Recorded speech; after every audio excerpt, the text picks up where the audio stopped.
The fourth video lesson in this investigation is to look at exponential growth and decay and put them in some real world situations where you can use them and apply them. And the first thing that they're doing is they're showing you how they derive the formula for compound interest. And what we're doing is we're going to be using the key concept, the compound interest formula, so we can figure out how much money we're going to make after a certain number of years and a certain number of compounding periods at a certain interest rate over a long haul of a term period. So what they're showing you here in this initial part is how this formula is being derived. I know that we've done this before in our core curriculum. If you really have trouble digesting that, we can talk about that in class. I'm not going to take the time in this video to do that. But it's a series of substitutions, and the substitutions that you can relate back to what is really being done when you're calculating these interest rates. And if I want the fourth year of compound, I take my principal times 1 plus r to the third, so it always lags behind by 1. And then they're showing you that if you do some other substitutions, r is always going to be given to you as an annual percentage rate. Typically how banks and how lending institutions tell you the interest rate anyway. So r is going to represent that interest rate. If you want to compound more than once a year, which that is typically the case, it'll be quarterly or it could be semi-annually, it could be monthly, and it could be daily. But whatever the case might be, what we can do is we can take our annual rate, r, divide it by the number of times we're going to compound, n, and this fraction will help us figure out what is the rate for that compounding period. So if it's a 12% interest rate and you compound it 12 times a year, that means you're going to compound it monthly. That means your monthly interest rate is 1%. So that's what that number is going to do.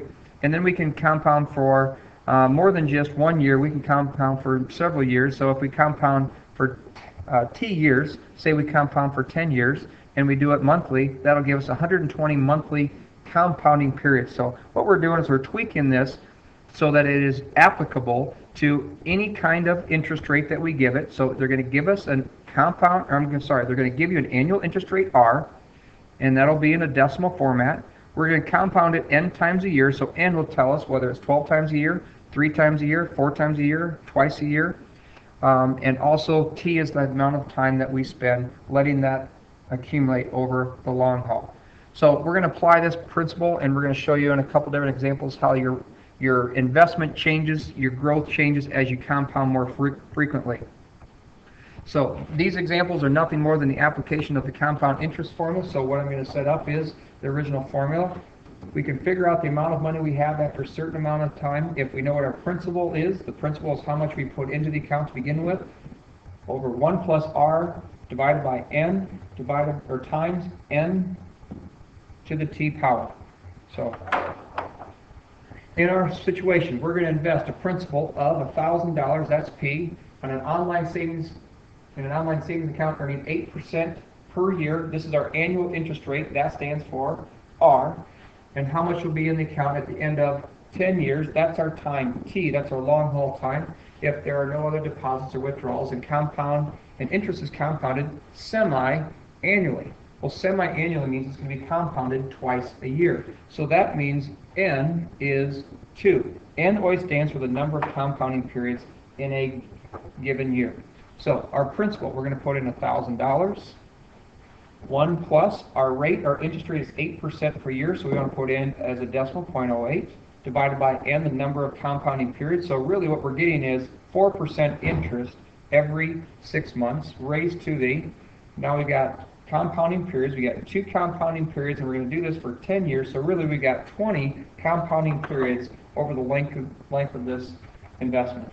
So what we do is we take our calculator, we run some calculations on this, we take 1,000, we take it times, make sure you use your grouping symbols, 1 plus, and then we've got 0.08 divided by 2, parentheses, that's our rate of return. We want to raise it to the power of. And at this point, if you want to put 2 times 10 or 20, whatever you want, I'm going to just input a 20, and we end up with a value in this account of 2,191. So 2,191, and because it's money, I should be rounding off to the nearest cent, so I have to grab that again, and it'll be 12 cents.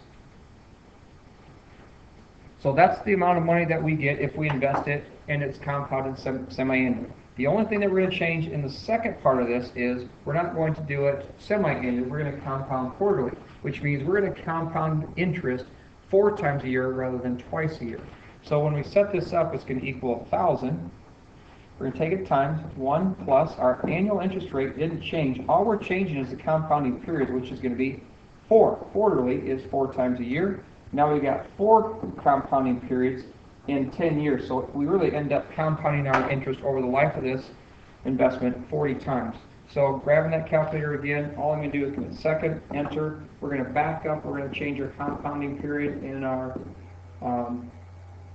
20 to a 40 because we're going to have 40 compounding periods. So rather than dividing by 2, I'm going to divide by 4 for the 4 periods.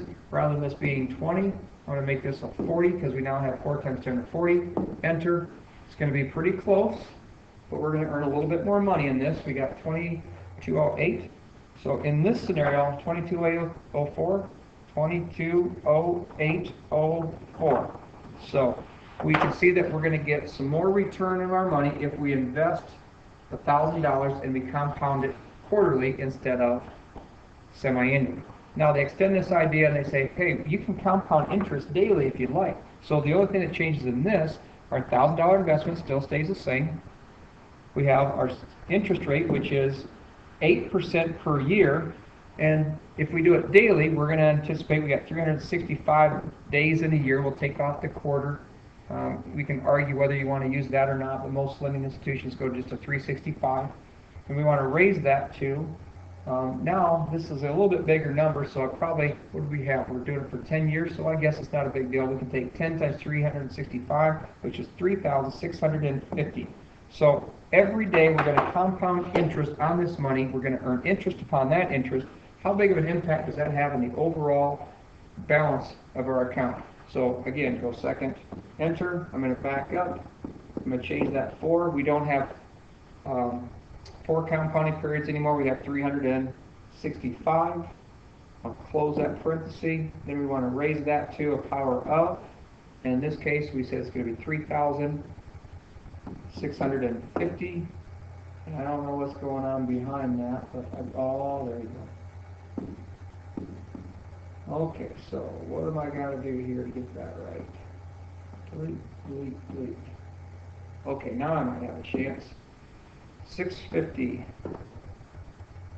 Enter.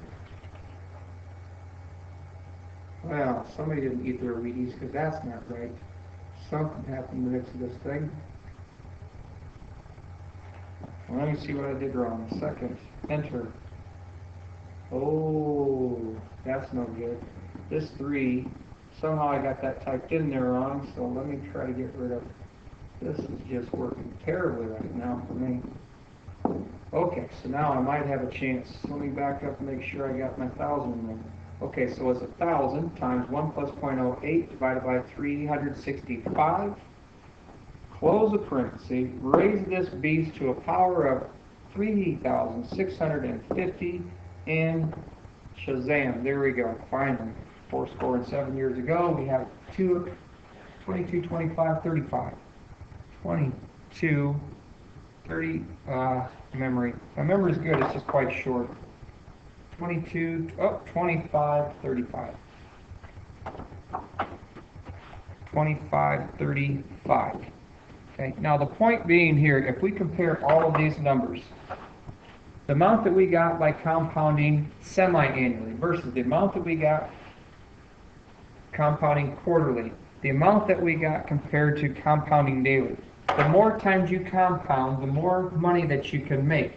Although it's not extremely significant, you do see that there is a difference in values.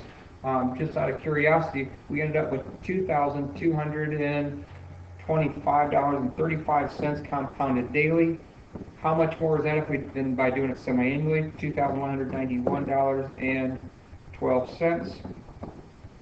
And we make another $34.23 for doing absolutely nothing other than shopping the market and trying to find somebody that's going to compound interest at a more regular basis. So, and this is going to play into the next video of what happens when we start compounding more and more frequently. Can we do more than just daily? How about if we compound by the hour? Can we compound interest by the minute? Can we do it by the second? Or can we compound continuously? Like I said, that's going to be part of the issue that we're going to address in the next video. So that's all that I need to address on this one. We just need to be able to use the compound interest formula and know how it has an effect on the overall growth rate of either money, and we could also put this in terms of population growth. So that's all I have for that one.